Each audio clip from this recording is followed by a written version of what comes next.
Okay, now, in actuality, the ice shotgun you get from Penguin is not used on Storm Eagle, but on Spark Mandrill.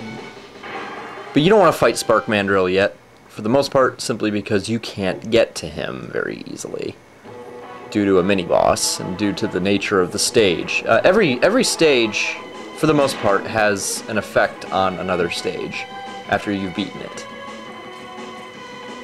Which you will see here pretty soon. Now, I'm a big fan of the Storm Eagle stage. Excellent music, just looks cool. And Storm Eagle himself is technically one of the more difficult bosses if you're just fighting conventionally. I hesitate to say difficult because none of the bosses in this game are necessarily that hard. But if you don't have quick reflexes, then fighting them with a regular cannon can be a bit of a challenge. Now, at the beginning of the stage, I forgot to mention that heart that I got, for those of you who might not know, increases your life. Because I'm sure any veteran of Mega Man knows that in the old ones, you had your gun, and all you had to do was collect new guns. Not so in this. In this one, your energy tanks are permanent, they're not one-shot wonders. They can be refilled simply by getting extra energy pellets. And your life starts out at half of what it could be. Every stage has a heart to increase your life. And then 4 levels have energy tanks, this being one of them. And if you follow the direction that I went, this will be the first energy tank you get. Now, typically this wouldn't necessarily be the first stage I'd go to, but I did it to allow myself easier access to Spark Mandrill, because there's a mini-boss, as I said, in his stage that's actually more difficult than he is.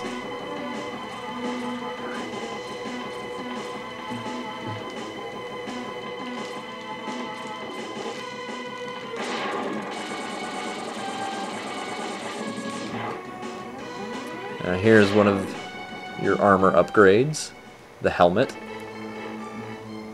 One of the debatably more useless helmets that the series has ever given our wonderful blue bomber. It looks cool, it really does, but that's all it does there. You can bust up blocks with his head. See, in the second one, you can scan for shit in a level. In the third one, you get a map of the level where all that shit is, which you then have to find. But in this one, it lets you break blocks. You know, what happened to the Guts Man power, you know? Just pick the blocks up and throw them at some poor dumbass.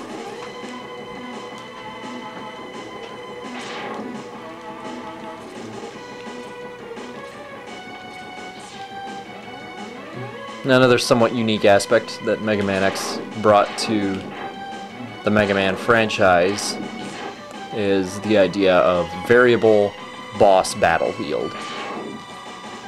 See, in the old Mega Man, you should know. You went into a level, you found the boss's room, and that was it. In this one, you fight the bosses in a variety of locales. Now, some of them do have just generic rooms, but the Storm Eagle, you fight him on this giant airship. It's not enclosed space. There are no walls. So you can't climb. He has free ability to move. He has fairly good mobility compared to a lot of other bosses. But really, the only thing you need to worry about if you have the leg upgrade is this diving crap, because he can decide to do that for a while. And if you don't have quick reflexes, he will hit you and he will do a lot of damage. But other than that, he's not especially difficult. However, if you don't have the leg upgrade, then he is substantially more difficult because he can kill you in one hit.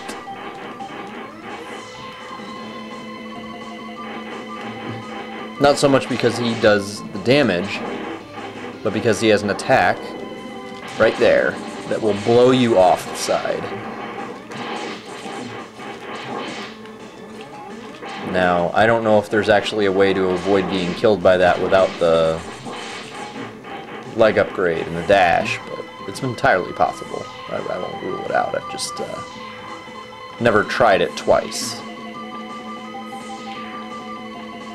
I don't know. Somebody in my position, I guess you reach a certain point when you just don't want to be killed by the bosses because you know you're just that much more badass than them.